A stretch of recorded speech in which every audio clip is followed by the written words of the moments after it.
a state of emergency.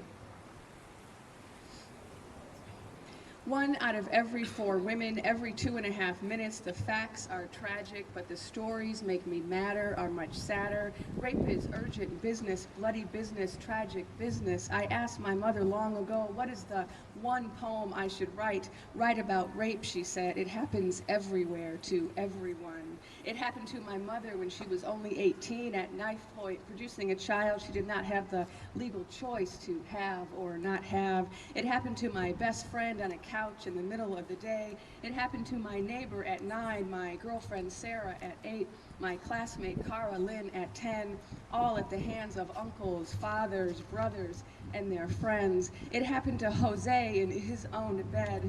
It happened to my little sister's best friend in the coat room at a party where she passed out and awoke prey to her groping co-workers' lust. It happened to Kamala in an all-girl dorm at an all-girl school where her Muslim parents thought she would be safe. It could have happened to you.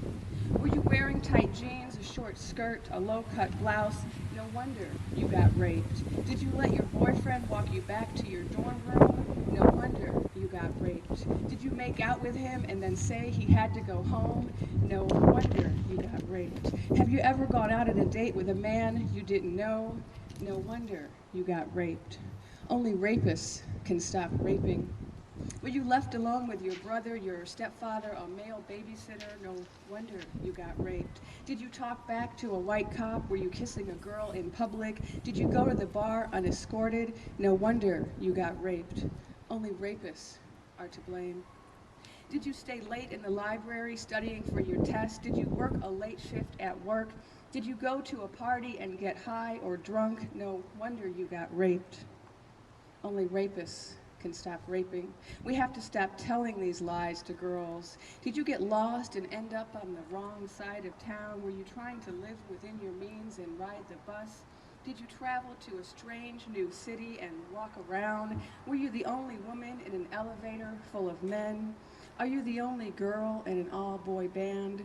No wonder you got raped. Do you enjoy sex? Do you like to make out with boys or men? Did you assume you had the right to say when? Did you forget you were a woman and imagine you were free? Were you thinking about your job, your kids, your hopes, your dreams? Were you preoccupied with your life and its deeper meaning?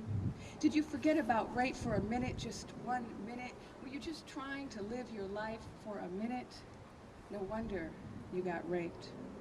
Only rapists are to blame. This is a state of emergency. Women are crying, cutting themselves, dying, blaming themselves, struggling to survive.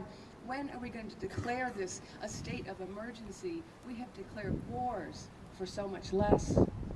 Kayla tells me it was stupid dark night in the June of '99, the city Houston, the weapon, his large heavy body, a gun. She was new to America, and this is how you greet me.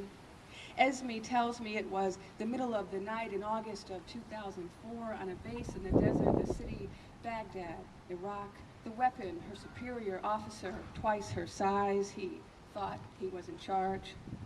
Sunny tells me it was a firefly night in her 12th year during that magical part of summer when the kids get to stay out late right before the 7th grade. The city, Anytown, USA, the weapon, her brother, 2 years older. And anyway, who would believe? Tell me, how is it the stories never end? Tell me, how is it I have so many family members and friends? Tell me, why have all the women I love been raped? What kind of country do we live in? What kind of world? Every 2 minutes, 1 in 5 women.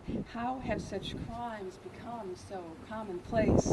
This is urgent business, bloody business, tragic business. For 30 years now, we women have been blowing the clarion call. For 30 years now, we survivors have been sounding the alarm. For 30 years now, we feminists have been taking back the night, marching, marching, marching out into the black, black night. Telling all our stories, testifying, expressing all our rage. When will our chanting, our marching be enough? When can we go home in peace, walk home in peace, stop the screaming, stop the shouting, stop this terrible, necessary crusade? This is a state of emergency. Women are dying, cutting themselves, killing themselves, struggling to survive. When are we going to declare this a state of emergency? We have declared wars for so much less. Thank you.